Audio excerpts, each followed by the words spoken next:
Aujourd'hui, c'est Otaku Sataka, Miss Zombie.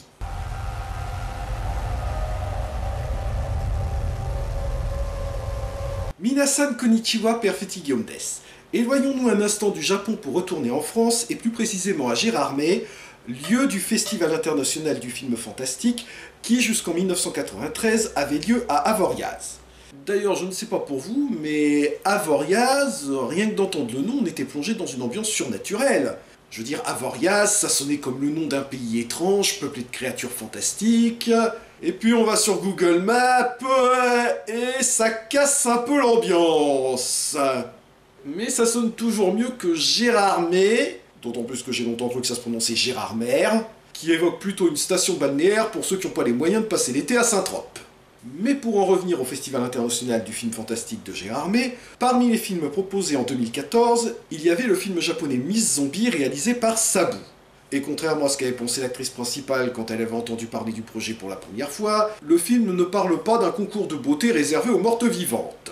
Ce qui n'a pas empêché certains critiques du film de faire des commentaires du genre « Il n'a malheureusement pas été nécessaire d'aller jusqu'au défilé en maillot de bain de pièces pour comprendre que cette Miss Zombie ne sera pas couronnée Miss Gérardmer par le public du festival. » LOL.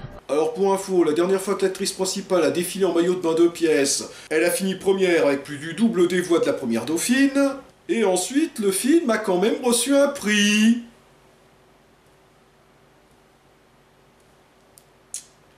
Le Grand Prix du Festival de Gérardmer. N'est pas Nostradamus qui veut, n'est-ce pas?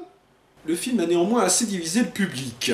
Chef-d'œuvre pour les uns, navet chiant et soporifique pour les autres. Qui a tort, qui a raison, regardons le film pour le savoir. Ikuzo!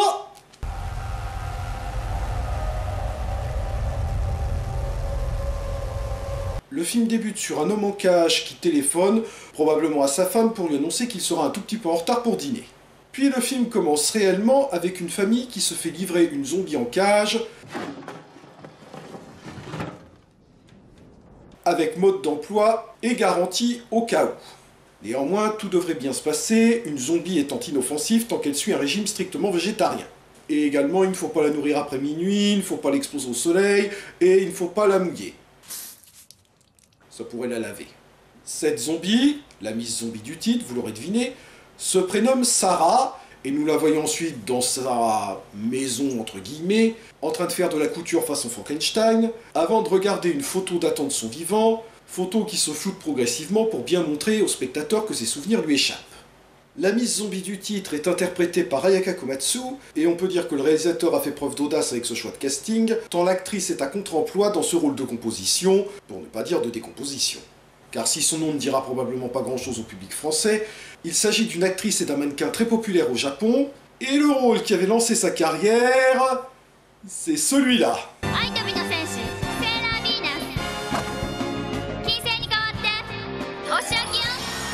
Comme quoi, mélanger Sailor Moon et les zombies, il n'y a pas que Zen Pictures qui le fait. Pour en revenir au film, vous vous demandez certainement pourquoi cette famille a adopté un zombie comme animal de compagnie au lieu d'un chien. Eh bien pour une raison très simple, un chien ne nettoie pas la terrasse. Commence alors pour Sarah une existence routinière, elle se rend à son travail, nettoie la terrasse, puis part après que la maîtresse de maison lui ait remis un repas végétarien ainsi qu'une fleur qu'elle ajoute à sa collection, rentre chez elle en se faisant lapider par les enfants du quartier, puis planter un objet dans l'épaule par une bande de voyous, objet qui vient agrandir son autre collection, puis mange, et on recommence le lendemain. Ceci dit, même ces propriétaires humains ont une existence répétitive et dont le sens échappe complètement au spectateur. Les ouvriers construisent on ne sait quoi dans le jardin, le père passe sa journée dans son bureau à étudier des ouvrages sur les zombies, la mère ramasse les feuilles mortes avant de passer sa journée à siester, et le fils joue les paparazzis en herbe. Ouais, attention quand même, faudrait pas que cette photo leur donne des idées. Et devinez quoi? Ça leur donne des idées.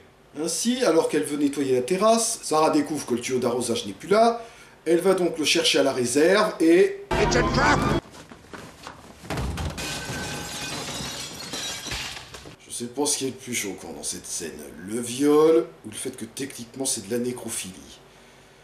Et j'aurais aimé ne jamais avoir à me poser cette question. C'est alors que débarque le maître de maison. Je sais pas ce qui s'est passé, mais c'est pas moi, hein. Vous pensez qu'il va virer les deux ouvriers ou au moins les réprimander? Des clous!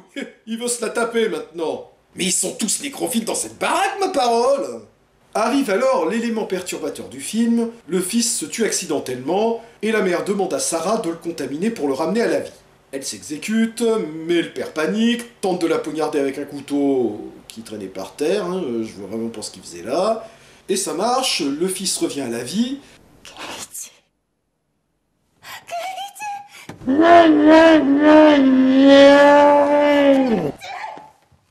Mais au bout de quelques temps, est victime d'un malaise. Sarah, qui connaît bien le sujet, sait que c'est parce qu'il a besoin de sang. Attendez, c'est un zombie ou c'est un vampire? Faudrait savoir. Et pour lui en fournir, elle va tuer les types qui la tourmentent, dans une scène déconseillée aux épileptiques.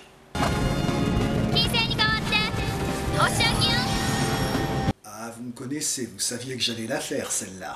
De manière assez ironique, elle les tue avec un couteau qu'ils avaient utilisé contre elle, c'était donc un couteau de Tchekhov, et stocke leur sang dans les bocaux qui lui servaient au départ à mettre les fleurs que lui offrait la maîtresse de maison. C'était donc des bocaux de Tchekhov.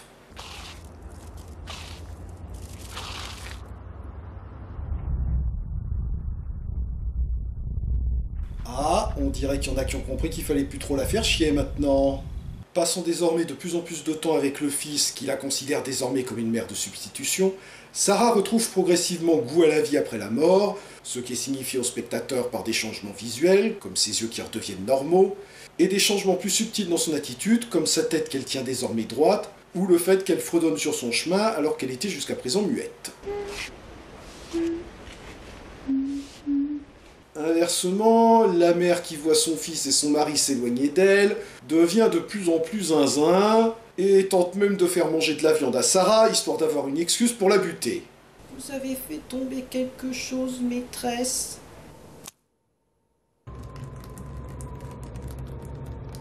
Le mari désapprouve fortement son attitude.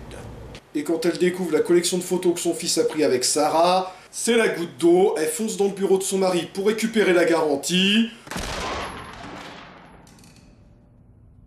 Oh putain la conne!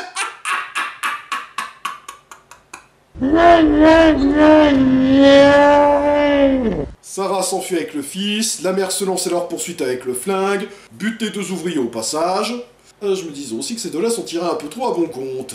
En plus, même si c'est indirect, c'est techniquement à cause d'eux que son mari s'est mis à la tromper. Alors qu'elle s'enfuit, Sarah a des flashbacks qui lui font retrouver les souvenirs d'avant sa zombification, et elle se revoit en compagnie de son mari dans leur voiture, quand ils se sont retrouvés bloqués par une armée de zombies. Attendez, c'est des zombies ou c'est Cujo? Je sais bien que le virus qui transforme les gens en zombies ressemble un peu à la rage, mais quand même. Le mari a bien tenté une sortie héroïque, mais... Sarah réussit à s'enfuir, et je la comprends, étant donné que la dernière fois que l'actrice avait tenté d'affronter des zombies, ça s'était mal terminé pour elle, alors qu'à l'époque elle était armée d'un stéthoscope. Oui, il existe une vidéo où l'actrice qui joue Sailor Venus affronte des zombies déguisés en infirmière avec un stéthoscope.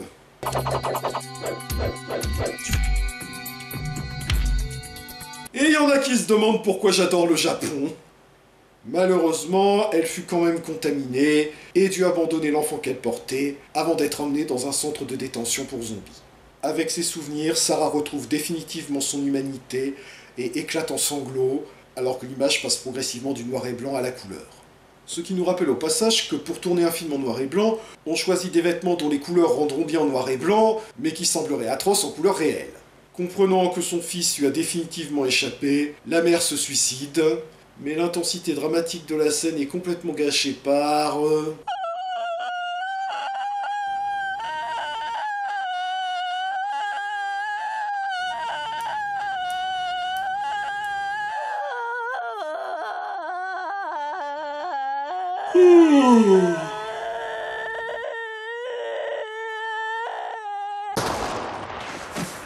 Un des cris les plus ridicules qui m'ait été donné d'entendre, avec ceux de Millennium Bamboo.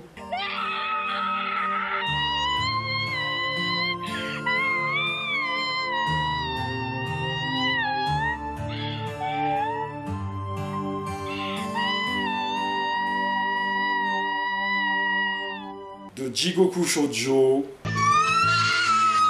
et Duramion pour reboot.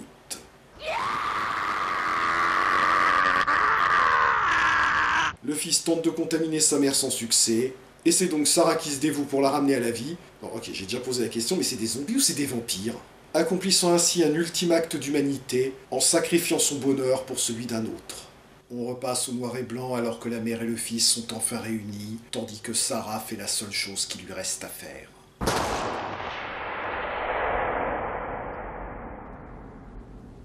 Korede Owarida, et bon sang que ce film était bon. Visuellement, déjà, il est superbe, avec des images en noir et blanc à la photographie magnifique, un choix visuel probablement motivé par la volonté de faire un hommage à La Nuit des Morts Vivants de George Romero, œuvre fondatrice des films de zombies, qui était également en noir et blanc. On a aussi droit de temps en temps à quelques plans un peu faciles, du style les nuages qui s'amoncellent pour bien signifier que la situation se dégrade. Je conçois que le rythme un peu lent et répétitif du film, surtout au début, puisse rebuter certains spectateurs, mais il est malgré tout indispensable pour bien rendre le côté répétitif et routinier de l'existence des personnages, indispensable au message du film qui brouille les différences entre zombies et humains. Car on le voit, qu'ils soient zombies ou humains, les personnages mènent tous une existence extrêmement routinière, répétitive, et dont le but nous échappe complètement à nous spectateurs. Le film inverse également les rôles en faisant de la zombie Sarah un des personnages les plus humains et attachants du film, tandis que les humains sont réellement monstrueux, faisant preuve d'ostracisme à son égard, ou la traitant comme une esclave, voire carrément un objet sexuel. Et c'est renforcé par l'évolution parallèle de Sarah et de la mère, l'une devenant de plus en plus humaine, alors que l'autre devient de plus en plus monstrueuse à mesure qu'elle sombre dans la folie. On notera d'ailleurs au passage que les deux seules personnes à avoir été gentilles avec Sarah sont celles qui finissent zombies à la fin. Oui, je sais, la mère finit par péter les plombs et vouloir la tuer, mais vu ce qui lui arrive, on peut la comprendre. Mais au début, elle est gentille avec elle lui offre des vêtements, et même des fleurs pour la remercier de son travail.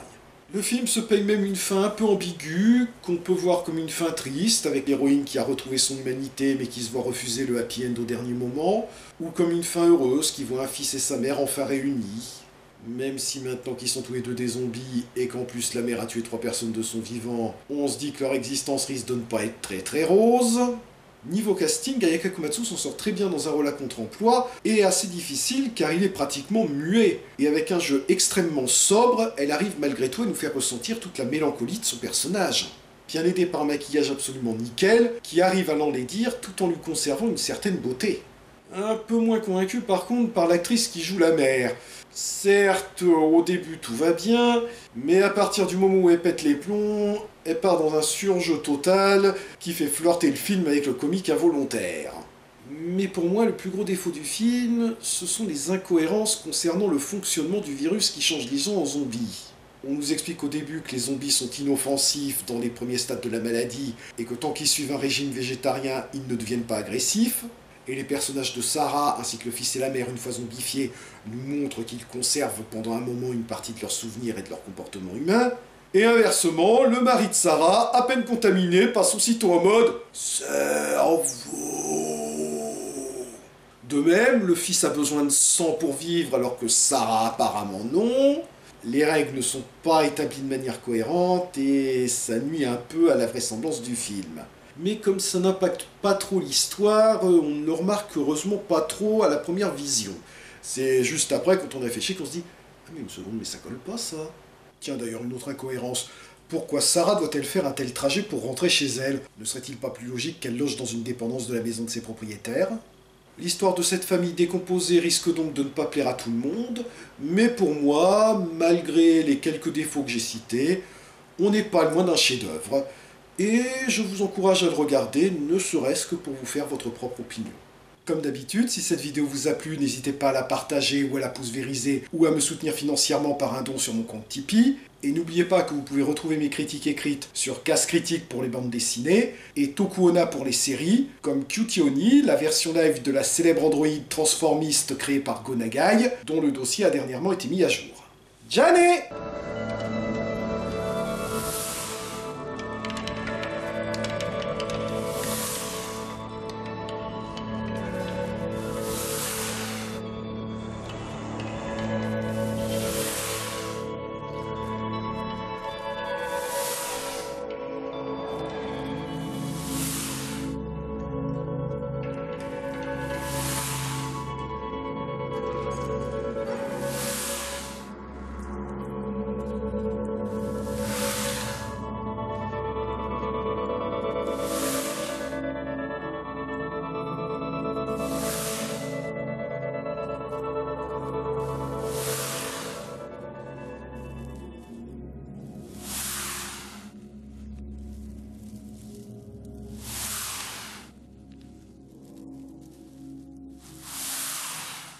Résumé du film sur senscritique.com.